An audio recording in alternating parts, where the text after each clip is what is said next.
It looks great. Thank you. It was just like this morning, then like I'm freezing and my ear was hurting, like I'm gonna put a hat on. I had hat here.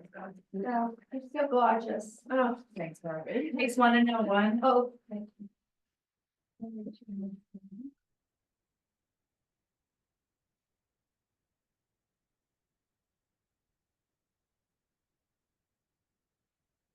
And my clock car is not the same as the real time, so my car clock, not my clock. I always say those things backwards. All right, well, we'll go ahead and get started. Good morning and happy new year. I see we've got about a half a dozen people on Zoom. The office was on a 2-hour delay this morning, which is why I'm on a 2-hour delay. But we are open and parking lot's got a good amount of cars in it, so thank you everybody for being here. I wanted to, first of all, feel free to unmute yourselves, guys, and join in. First of all, just wanted to see how does everybody feel about coming into 2025? Do you feel like your goals are set and that you've got your plan in place? Anybody? Yeah, the goals are set. Goals are set, all And right. we're putting them up on the board in front of us, What do you mean? like flip it on our game plan as Yeah. far as Mhm. what we're supposed to be Mhm. doing, Mhm. which I've never done.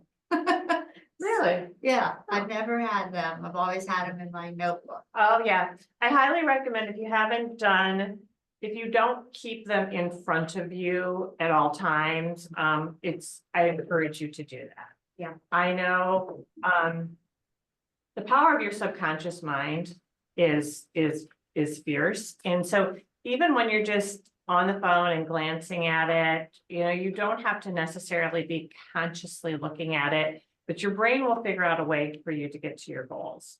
So let me rewind. Who's happy with the way 2024 turned out, sales wise? Personally, another story. Sales wise, who's happy with it? Me. Lisa, I am. wonderful. Wendy, I saw you shaking your head. Not happy. Okay. Anybody else want to weigh in? Anybody in the room? I feel like neutral about it. Okay. It could have been better, That's but it could what have I been worse. feel. Okay. Yeah, me too. I feel like the second half of the year fell off a little bit for me. Yeah. But it could have, I was like 2 transactions away from hitting my goal. So Okay, it wasn't like a super long way away. That's great. That's great. Yes, and I think you're absolutely right. I think, and that's really what I wanted to spend a little bit of time talking about is how are we anticipating market conditions, right? So what are you guys looking at? Because I feel like it's changed. And I know we can't predict, so we can only look in the past as the best indicator for what to expect in the future, right? So does everybody feel like the second half of the year kind of just stalled a bit? I mean, our team took quite a number of listings off. In the second half? Yes. Okay, like just Because let we weren't them. getting any showings or any movement at all. Interesting. And do you guys think that that was a result? And again, everybody weigh in because I think we've all been, we all witnessed this. Hi, Nicole. Hi, good morning, everybody. Do we think that that was related to the election? Do we think it was related to higher interest rates? Do we think it was related to uncertainty in the market? All of the above? All of the above. All of the above.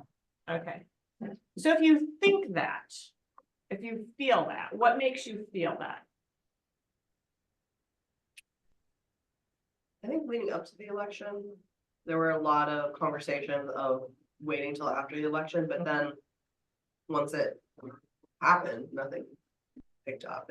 Like, Okay. 'cause I mean, I haven't been in the industry for that long, but I've heard in the past that once the election actually happens, things start to like bounce back. At least it doesn't feel like that happened at all. Okay, so you didn't feel like it felt that. Did anybody feel like it bounced back after the election? Stuff I've been- I do, feel I like do. we saw an uptick on showings on properties that were sitting on the market. We definitely saw an uptick. So that was my experience, but that wasn't your experience, right? So when we're sitting with clients and we're having these conversations, right? One of the things that they rely on with us is what? Our experience, right? That's one of the reasons we earned the right to be sitting with them to review their property. Where do you go from there? Because if Courtney goes on the listing appointment and says, you know, it fell off in the fall and never really picked back up, and I go and say, yeah, it fell off for a little while, but then it rebounded, we're telling two different kind of conflicting versions, right? So what do we do to substantiate that? Gotcha. Facts, stats, and data never lie. So That you this- send them a report prior to meeting with them, because the market in Pickerington may be different than in Pataskla or Dublin or Delaware. That's absolutely it. So that's really what is the, come on up, Marcia, you can come up front. I'm gonna grab my glasses real quick, because I've got a whole bunch of data here. I just want to share, excuse me, just a minute, get your boots on.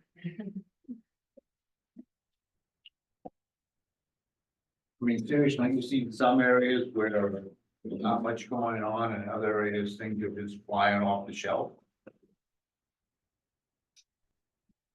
Okay, so what do you do when you're meeting with people?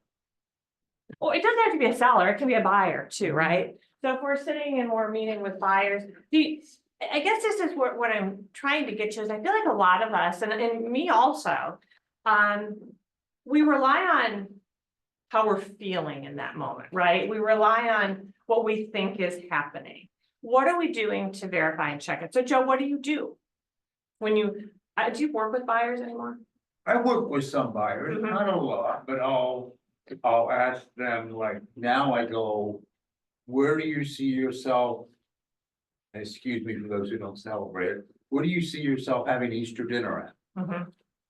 Mhm. I find out the motivation, or do they want to be in someplace by mid-April, or are they long-term, I'm trying to get their time frame, Sure. because that's all that matters. Not my time. It does. I agree. And I'm going a little different direction. So I don't mean to cut you off, but the direction I'm going is when they say, Joe, what's going on in the market? Where's your market area, which I'll get Mhm. beforehand, I'll send them a report, and I'll go, And what's in the report? it'll go number of active properties on for sale Mhm. in the area they're looking at, 30 days. No, active period, Mhm. number of pendings and contingents, and number of solds. Mhm. So I do a weekly Clintonville market report, and the data right now shows 18 sold in the last 30 days. Only 15 on the market, Mhm. so it's a seller's market, Mhm. yet 5 of those are stale, they've been on the market over 70 days.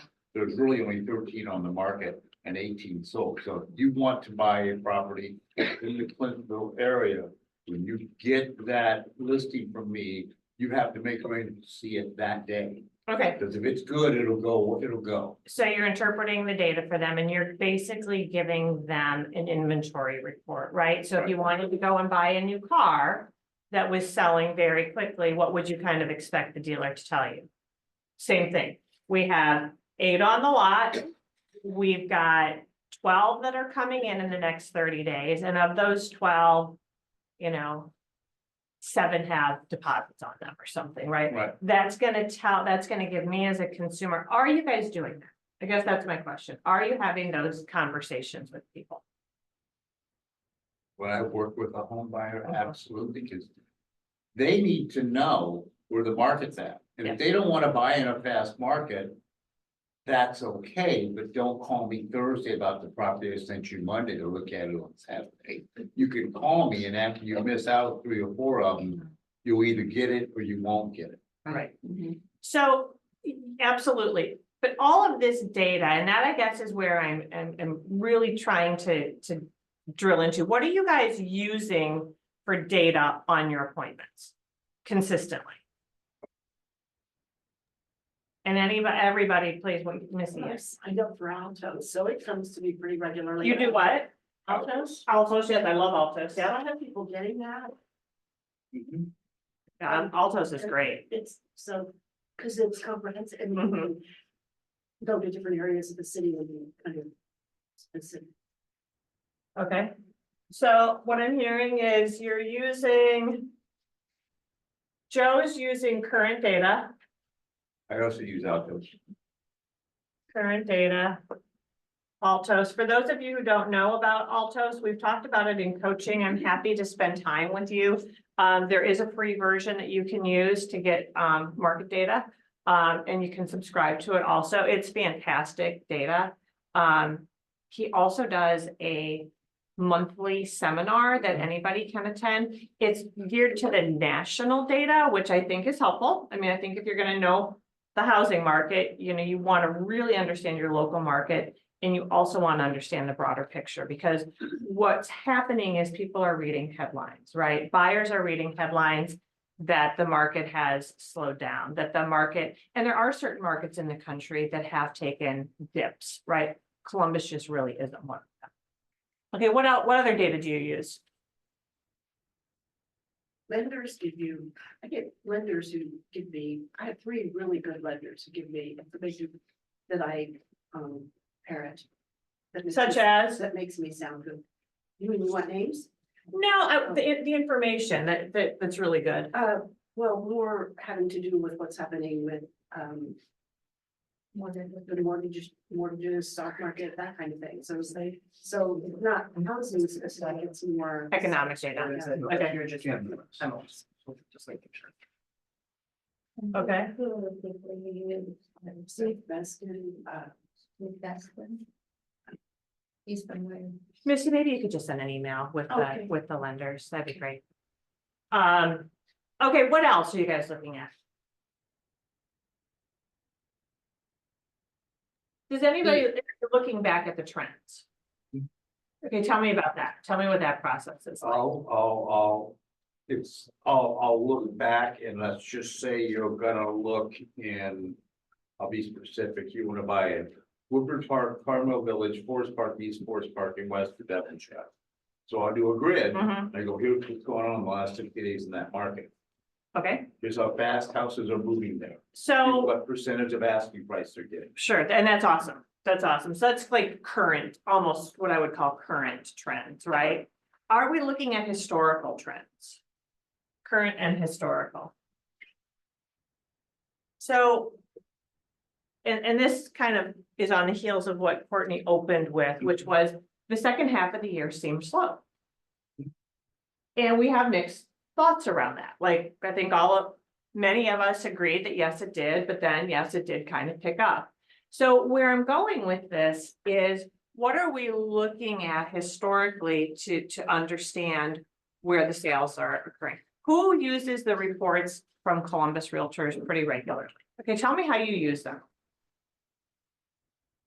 Well, if I had a buyers, it's talking about buyers, it's a way for me to show them, obviously it's a month behind-ish, but it shows them.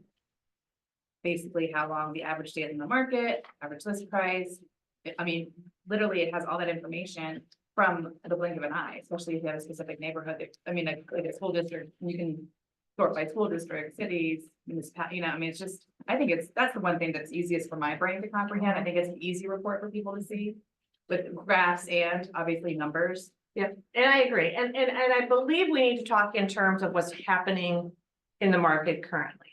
How many of us encounter people who still believe the market is similar to what it was in, so you do? Oh, yeah. Okay, so how do you have the conversation with those folks? What period of time? Oh, like the 21, 22, where Oh, everything yeah. was, how do you have those conversations? What does that look like? I think you're talking about days on market. Days on market, Oh, multiple offers, offers, percentage of list price. Yeah. Right, I mean, what they asked for and what they got. can go on showing time and number of showings on a listing. I don't know, can you go back that far in showing time? That I'd I have don't to know. check, I'm not sure if you can report. Those realtors you can, but those reports you can go back pretty far. Can you? I wasn't sure, yeah, okay. Used to be. Well, you know, Mary, you're right, it was really crazy in 2021, and we have 19 offers on a property and 17 would be over list. And people were waiving an inspection, you know, and sometimes we saw in 2024 and may see in 2025 an isolated case like that, especially in a popular area where the house is really pretty and priced right. But generally, the activity level, the velocity of the market and the acceleration of the market now is not what it was 4 or 5 years ago. And I know you had friends who made 17 offers on properties and finally got one, but you're not gonna experience that right now as I see it. And that's exactly right. And we all know that, right? We sitting in this room know that because we live this day in and day out, right? Where I'm going with this is getting you guys prepared to tell the story. Because if you get the opportunity, and when you get the opportunity to sit down, whether it is with a buyer or whether it's with a seller, I believe you have one opportunity to make a first impression. And to make that best impression, you are going to be best armed with the most knowledge in the market, not so much as to overwhelm them, but to be able to tell them a story. Does that make sense? Has anybody ever been in that situation with somebody who you knew they were selling you something, but you didn't feel like you were being sold? Has anybody been there? Yeah. That's where I'm going with this. And you left feeling smarter than when you first met them. Does that make sense? Because a lot of us are going to go out and we're going to say the same thing. Okay. And we're going to say, these are the 3 things you need to do to get your house ready for sale. It's probably not going to be that different from what Marcia says and what I say and what Courtney says. They're probably going to be plus or minus 1 or 2 things. Would we agree? Where do you think the biggest difference comes in between a seller deciding who they're going to hire?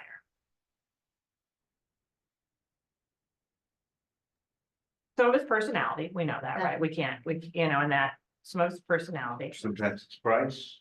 sometimes What it's we price, charge. what we charge, sometimes it's the price that you tell them. But do you think the person who gives them the most accurate data and information and can tell the most concise story and explain to them how it's likely going to, how what you're telling them is going to yield them the best price for the current market conditions? Does that make sense? The reason I say this is I think we kind of have some habits that have carried over a little bit. I mean, I know many of us pour over and do a great job. But sometimes we let the sellers kind of try to convince us of something, right?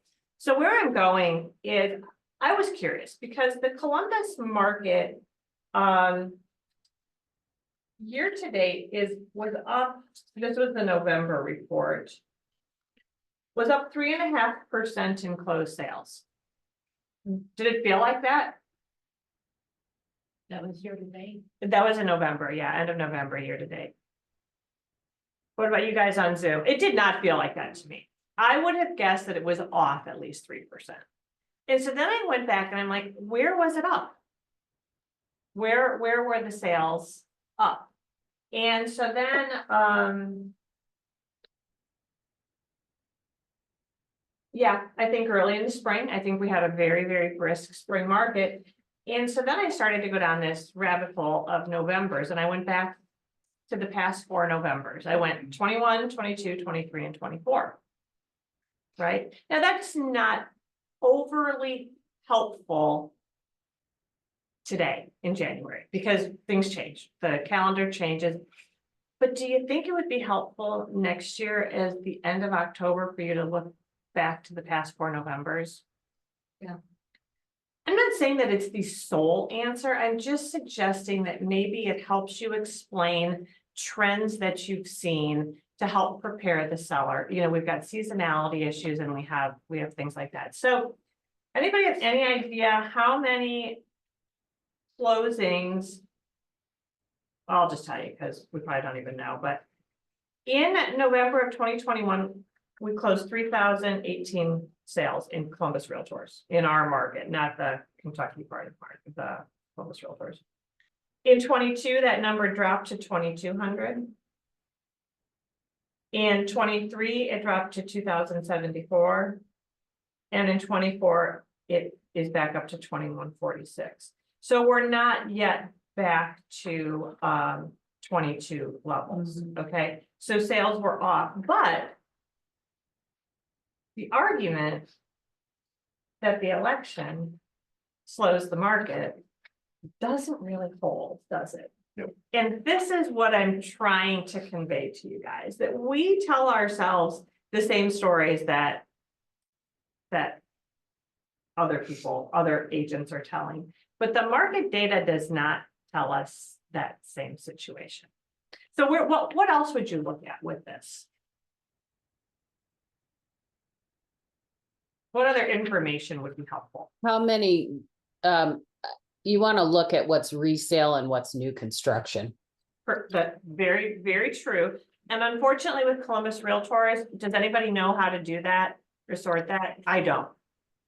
Well, if you're in a particular school district, you can see by taking out the year by, so Yeah. let's say you wanted to check, just do up to 2023. Yeah, that's true. And that would help you with that. I'm on the general report. So does anybody know how many new homes were sold? How many buildings starts there were? Might be a note. If somebody wants to get some information on, I don't think it would be hard to ascertain. I'm sure that I think that they tell us this stuff pretty regularly in the news. Well, I did another little bit of, because I just found it odd. It just did not feel like we were,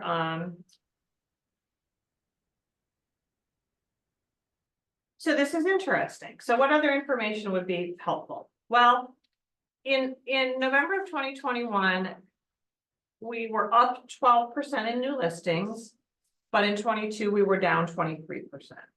So does that explain a downtick in sales? Yep. What years were those? So I'm using the same 4 years, 21, 22, 23, and 24. So 21, we were up 12%. 22, we were down 23%. 23, we were up 11% in listings. From the previous year. And in 24, we were down 1.3% in listings. So we're bouncing all over the place. Yeah. Yeah. Now, the reason I'm presenting these questions to you guys is, does it cost you money to take a listing? Absolutely. Yes, it does. They're expensive. They've become increasingly expensive, particularly if we're going to the extent of staging, right? So having the best data that you can. Now, obviously, we have to dial things in to the micro, but are we starting with a macro view of the market? Or are we going straight to micro view?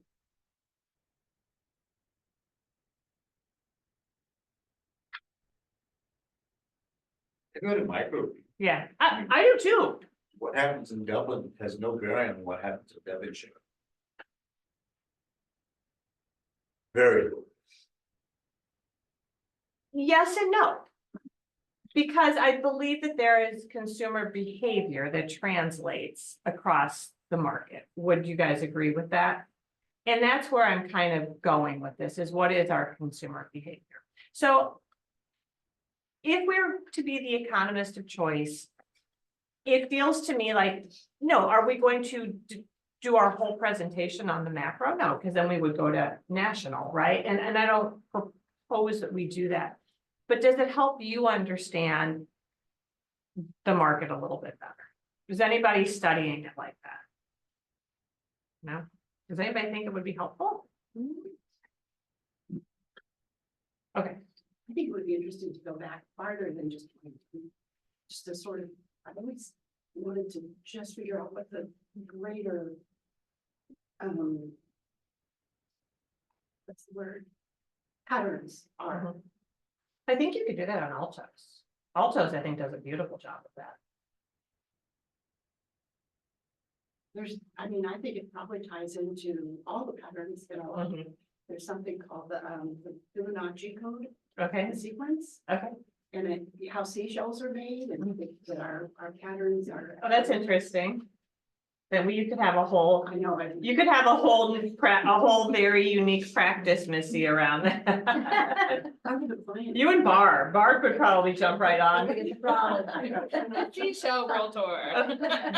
All right, well, anyway, I was just perplexed, I just thought it was really interesting, and I wanted to suggest that you guys maybe spend a little time, because to me, when I looked at the market being up 3.5%, it just didn't make sense, because it didn't feel that way, but it was, and that's what I want. That's really the message that I know I've spent a lot of time belaboring and driving home. I want you to dig deeper. So I'll just tell you a couple other facts and we'll move on with this. Franklin County sales, however, do most of us do most of our work in Franklin and Delaware counties? Yeah. Franklin County sales were down 3.5%. Now, this was just for the month of November. Okay. Delaware County, on the other hand, was up 4.1%. Some of the counties where we saw the greatest increases, it's low volume, right? So I don't want you to get hung up on the percentages because it's low volume. But some of those markets were Madison County, Logan County.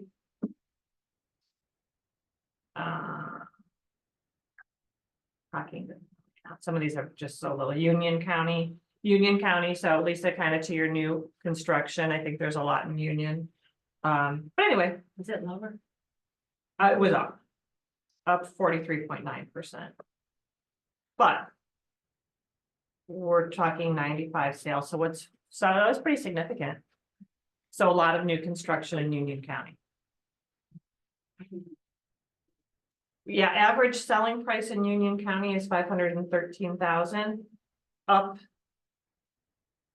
The median is 440. And the new listing count was also up. In Franklin County, new listings were down, which would lend itself to the fact that sales were down. Delaware County, new listings were down 12%, but sales were up 4%. Hey. Mary, Yeah.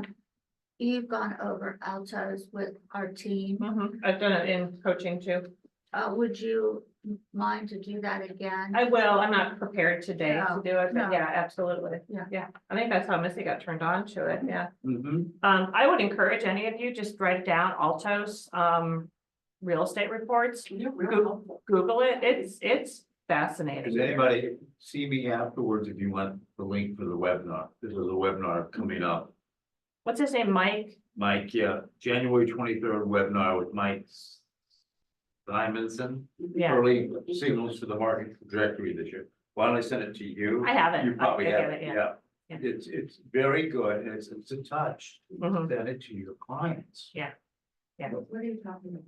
The Altos webinar. Oh, the Altos, okay, got it. And the webinar is the 23rd. Yeah. I think the other interesting thing, as you look at the local market reports, our inventory in November was up 21.2%. So that lends exactly into what Courtney started with, that they ended up taking some properties off the market because they were sitting. So inventory up 21%. Does anybody know what the average sale price increase last year? In Franklin? In our MLS. These would be things that I would encourage you guys to have at the ready. Again, these are just general answers, but if somebody's looking up to maybe hold off, would it be helpful for you to know what the cost of not buying now, cost of waiting is? Yeah, so anybody want to take a stab at what the average property price increase? 3.8%. 3.8, anybody else? 4.5. 4.5, anybody else? 5.2. 5.2.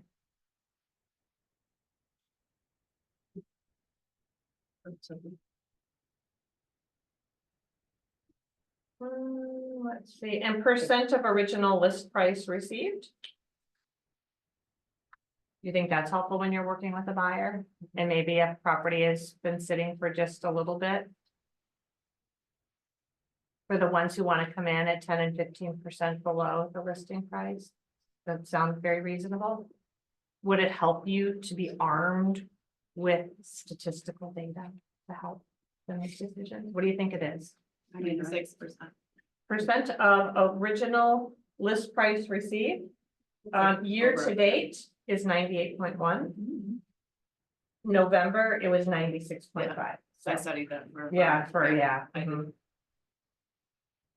Yep.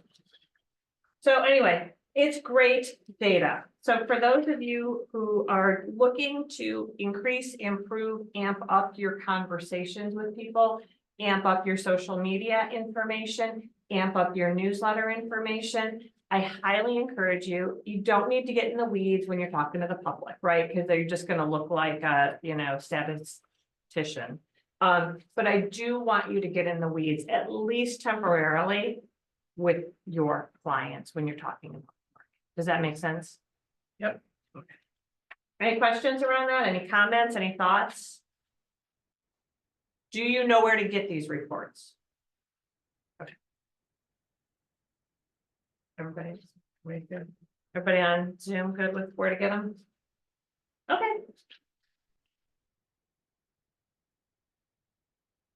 All right, next topic. How many people feel like they need to find something to help them increase their business? Like they need another tool. Lisa, can you tell us more about that? I don't know. I get so many calls from so many people wanting to sell me something. You always, it's like, I don't know, at some point, I just feel like I'm being sold lies. And you end up down these bunny paths, and I mean, I'm not buying Zillow leads, and I don't really want to spend the money to do that. And that whole thing is changing. Realtor.com is the same way, but you get all these calls saying, hey, will you do this for 15%? And then they, get you on some website and you end up spending money. And I don't know. I just feel like I just need to stay within a very small circle of open houses and just past clients and see how that works. Yeah, I think you're absolutely right. And the reason I posed the question is because it is that time of year that people like me get real busy chasing shiny objects. I don't know if there's anybody else out there like that. Yeah. I've learned my lesson. Thank goodness Renee takes the credit card and checkbook away from me in the month of January. But the reality is most of us are looking for something that we already have. Right? Has anybody ever read the parable, The Alchemist? It's a whole story about this young man who goes in search of finding something only to realize that he has it within, right? It's the same with our real estate business. We have the tools. So what I'm seeing right now is I'm seeing a number of agents and teams switching technology platforms. Okay, so I want to just talk a little bit about that before we see you starting to spend money on something that I'm not convinced you need to spend money on. I don't think there's a perfect technology platform. Let me say that. I think that there are people who are really good at selling their platforms. And I think that there are people who maybe have really strong support systems, but at the end of the day, we have all of the capability within our KW command. I know it's not perfect, so, I get it.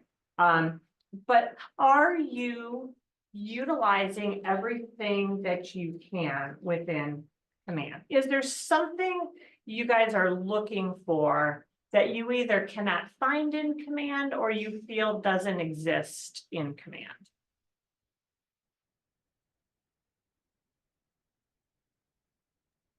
The one thing that I found that doesn't exist is when I put a new listing in, that it doesn't automatically create a landing page.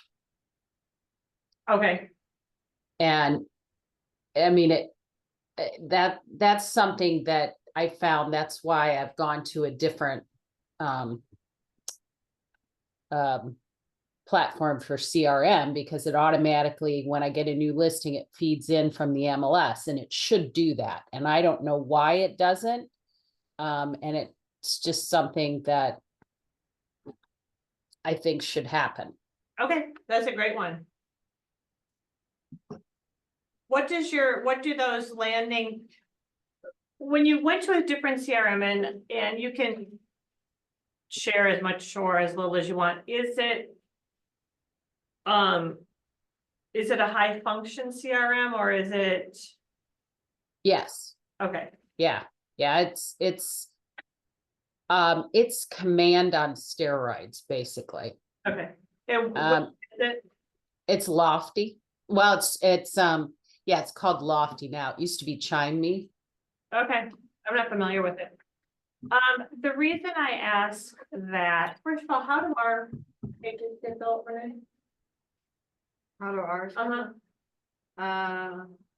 We have somebody that built them into the website. Okay, so that happens. Okay, they take it from, okay. Okay. I don't know how much, I think it's great, Lisa, and I agree. I think it's definitely a part of the value proposition. Do the landing pages get a lot of traction?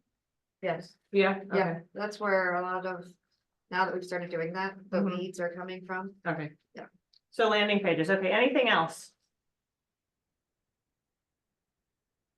That you guys can think of? Because this is all valuable data input that we can take back to Keller Williams, because I believe their goal is to improve. Anything else?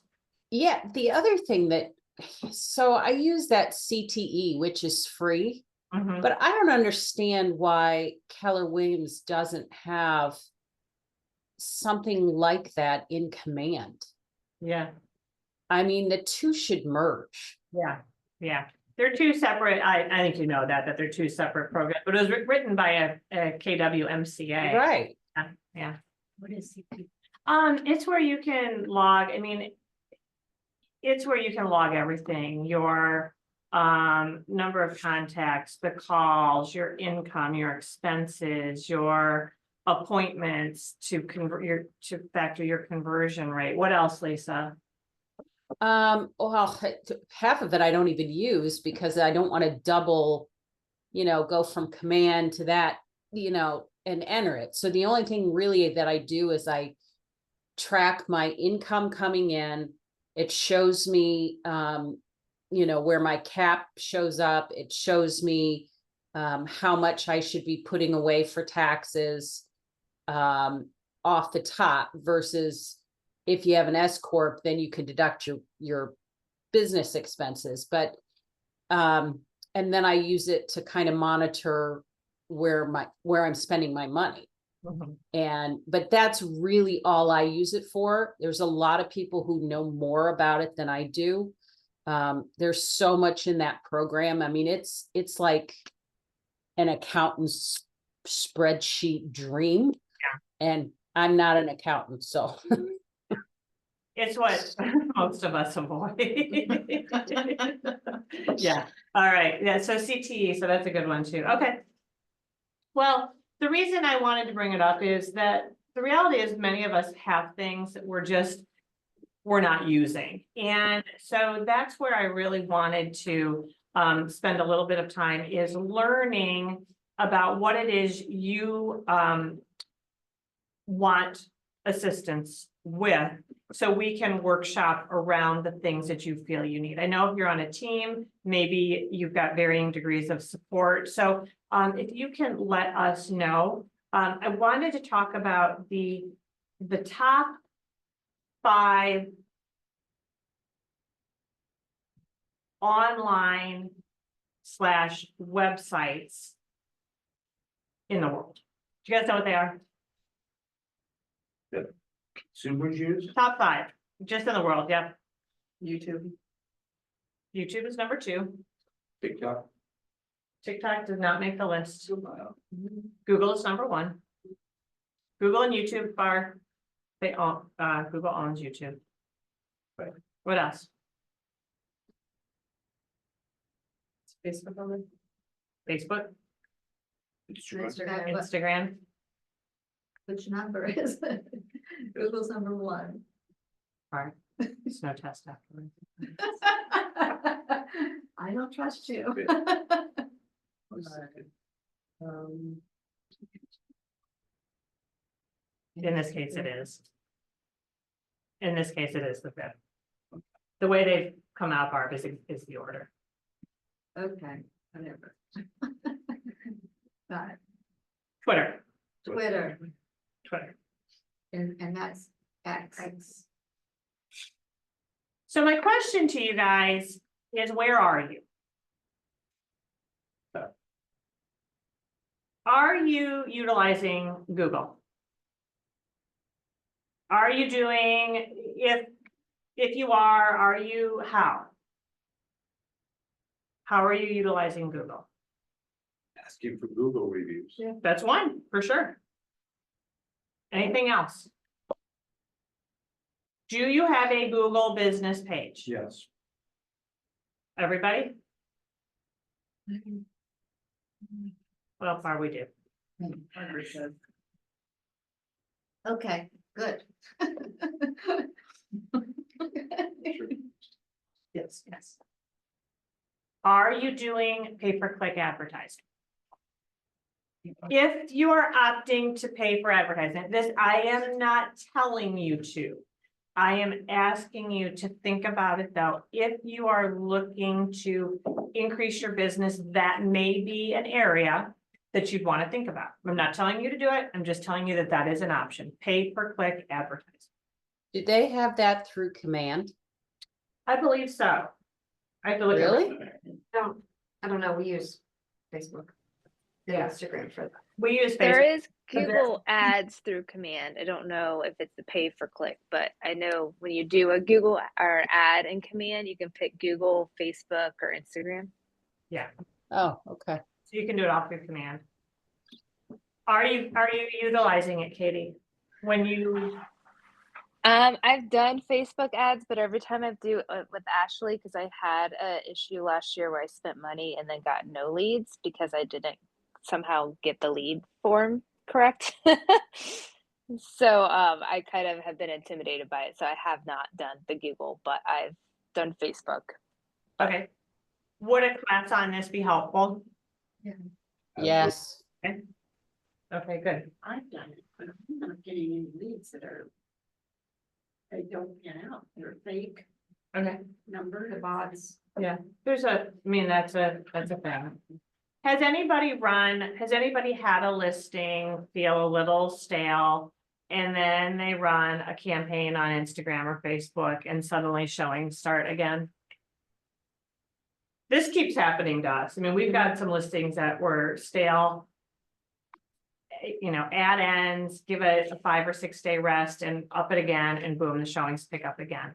So whether or not it's creating a lead for you, Missy, it might be a different, Might be an image, might be different than it drawing attention to your listing and they're calling Nicole or Courtney or Joe to show the listing, right? Okay.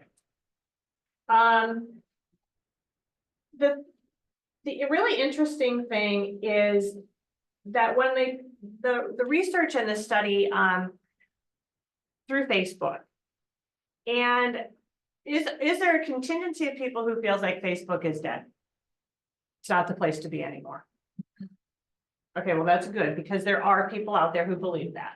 And the reality is Facebook still has a much stronger presence than Instagram. So for anybody who was thinking that Facebook isn't the place to be, that's not necessarily true. I'm not telling you that you have to switch. I just want to clear any misconceptions. The other piece to it is the response rate for people. So does anybody say, I reach out to these people and I don't hear back? Mhm.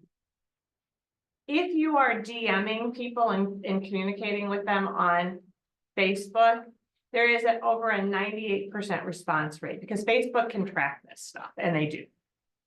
So there's a 98% response rate when you DM or communicate with people through those platforms. So what have we talked about in the past about what you should be doing if social media is part of your, well, I think it should be regardless, even if it's just database, that's part of the 135. That You would should- be helpful to know. And I'm sorry, I'm not a social media guru, Facebook kind of person, because I will reach out when I get leads through the open house. I'll reach out like email or phone on those leads. But I honestly don't know how to reach out through social media in that way.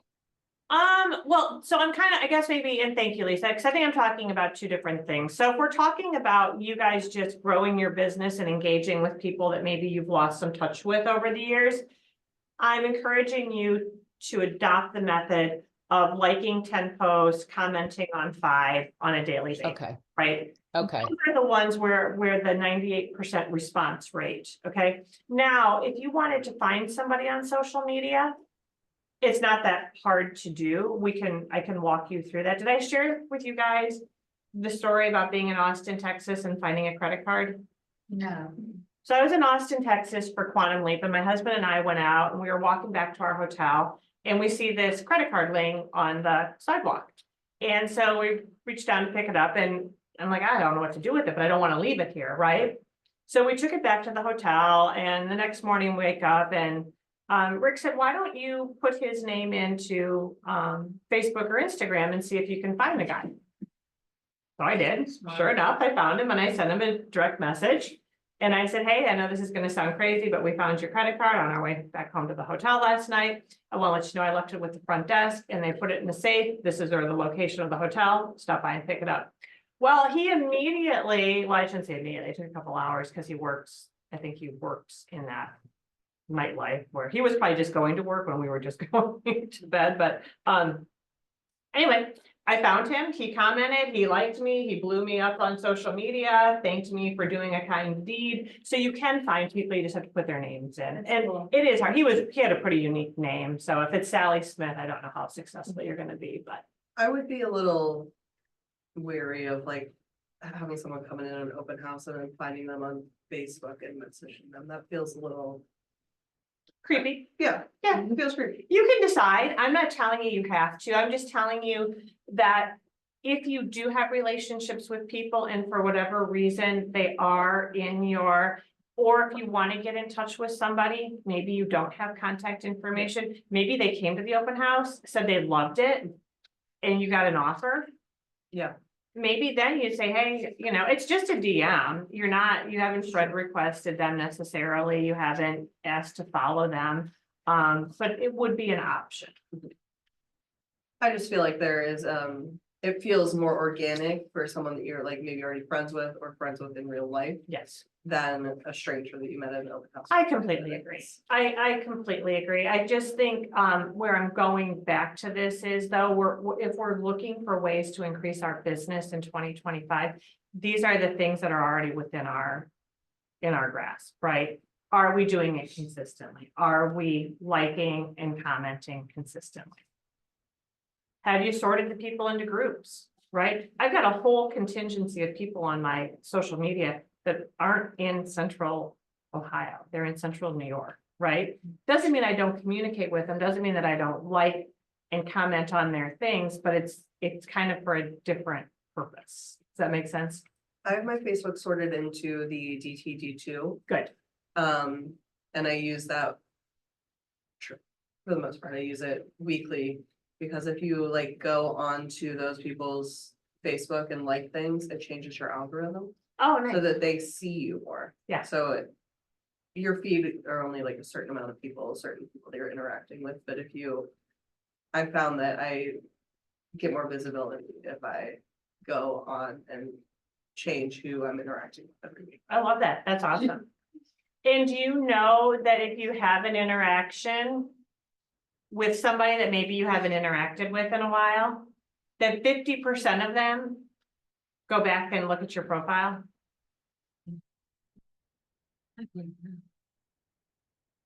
Does it seem like one of the most no-brainer things to do? If you're looking even for one more sale in 2025? No. Because what does your profile say? you're in real estate, I would presume, right? It's gonna talk about you. So maybe something everybody could do that's within their grasp, everybody who said that they would have liked a little bit more business in 24, maybe you freshen up your profile. I don't know, it's just a thought, think about it. But the point is, these are all things we can do every single day.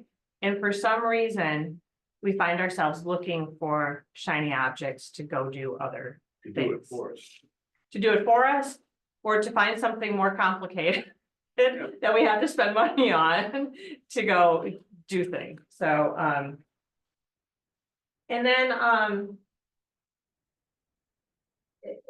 where they talk about this being the most valuable, and completely to your point, Courtney, is, that you need to get really, really close with your core database, like the people that if you saw them in the grocery store, they would know. Right, not necessarily the 400 or 500 people, and maybe that's the case for many of you. Joe, I believe that's probably at least the case for you. But for many of us, what is that core database and how are you really, really treating that database uniquely? So there, you are definitely top of mind. So those are some of the key insights that were the takeaways from the research that I was doing for 2024. Does anybody have anything else that adaptation, that was the other final, I guess it was the starting comment, but the closing comment for today will be adaptation. You're only going to fail if you don't adapt. So if you're not adapting, if there's things that you just say, I don't want to do, I'm not going to do, it's your prerogative, 100% your prerogative. It's just going to probably be unrealistic to expect growth to occur. So as we go forward, guys, you're going to see a different format. I kept today's meeting as it typically stands, just so I'd have a few minutes to talk to you about what the format's going to look like going forward. We're moving to a little bit more of a combination of classes and workshop type environments, and they're not going to be a one size fits all type thing. So let me give you an example. A number of you said you'd like some more information on how to best utilize Google. Right. And if you have a Google business page, we might say, I think this is going to be the best class for you to attend. If you do not have a Google business page, maybe this is going to be the class for you to attend. Right. And so we're kind of helping you meeting you where you are, rather than trying to lump everybody into the same group. Thanks, Jean. Yes, Forewarn is a great app. Absolutely. So as we talk about that, Google is one that really comes to mind. CTE, I think is going to be certainly a great coaching class that we're going to offer here. These are going to be classes that I'm going to encourage you guys to have your computers, have information ready, just in case you want to get in and play around. We're also going to do more social media type classes. What else would you like to see?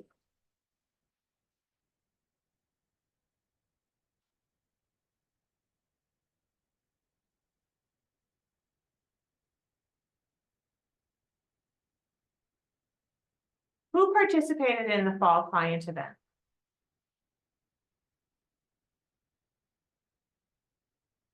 No, okay. All right, well, we're going to have a spring client event. Is anybody interested in participating in the spring client event? Okay, better, thank you. We're gonna do a shredded event. It's gonna be much easier than, let's say, I say easier for the market center, because the fall event is a big deal. Like, it is months and months and months of planning.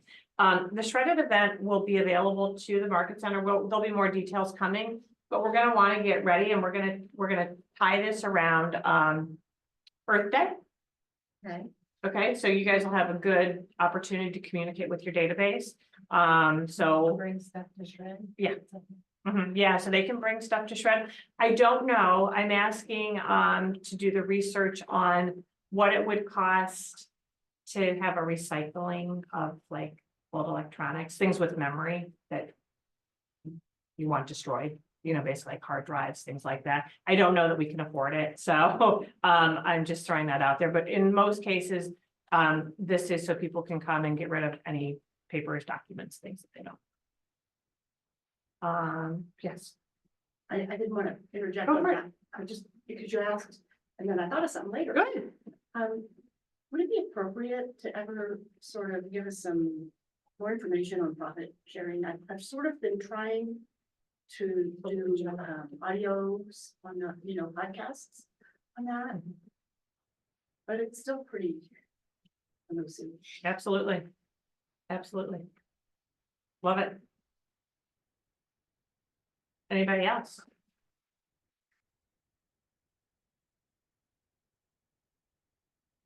What's your forecast for 2025? It's gonna be better than 24? I think so. Yeah, okay. I think that, I noticed, I was watching the news quite a bit lately, which I hadn't been watching for 4 years. I tried not to, let's just say. I called Chip on the phone from work, anything new in Washington, but I don't want to really watch it. So anyway, even people on the street in New York, which is, you know, an interesting area. We're really excited about, let's just say, hopefully, that things might, it's gotta be better. And so I think it will be a good. I think people will come out of their caves. Good, good. Well, the numbers show that they did come out of their caves. The market was up 3.5%. So whatever needs to happen for you to get your people out of the caves, then I encourage you and empower you to go do so. So how to take advantage of more organic advertisement, such as smaller posters, church, okay. Wonderful. I'm sorry. Oh, how to more organic advertisements, smaller posters, church bulletins, bench signs, okay. Thank you. Awesome, well, thanks, gang, happy 2025, I'm super excited, you are going to see, the coaching time will be the same, so that it'll still be Tuesdays at 10 a.m. You may want to pay attention. You're always welcome. Everybody is welcome to every class that's offered here in the Market Center. So it's not to exclude anybody, but you may want to pay attention on Mondays when the announcement goes out what the class is, if it matters to you. Otherwise, feel free to just keep showing up and be enlightened and grow your 2025 business. So we're not having your classes, we've known it.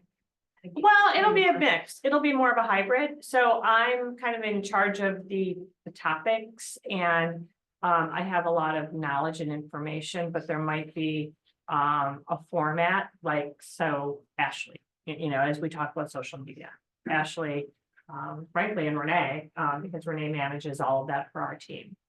But just how to do it, what are the resources? I do want to mention to all of you who are still on the call, many of you know that Jamie Sprin, who was doing transaction coordination for the Market Center, she left in November, and we've had a void because many people relied on her to do transactions. We are so happy to announce that we have a transaction coordinator in place in Jamie's old office, who is open and ready for business. So that announcement will be coming from the Market Center with contact information and details on everything from entering a listing into the MLS to full contract to close. So stay tuned. We will, and you can pay for those services right through the Market Center. So it'll come off of your settlement statement. You never have to exchange That's great. currency. So. All right. Thanks, Mary. Thank you, everybody. Thank you. Have a great day. Be safe out there, everyone.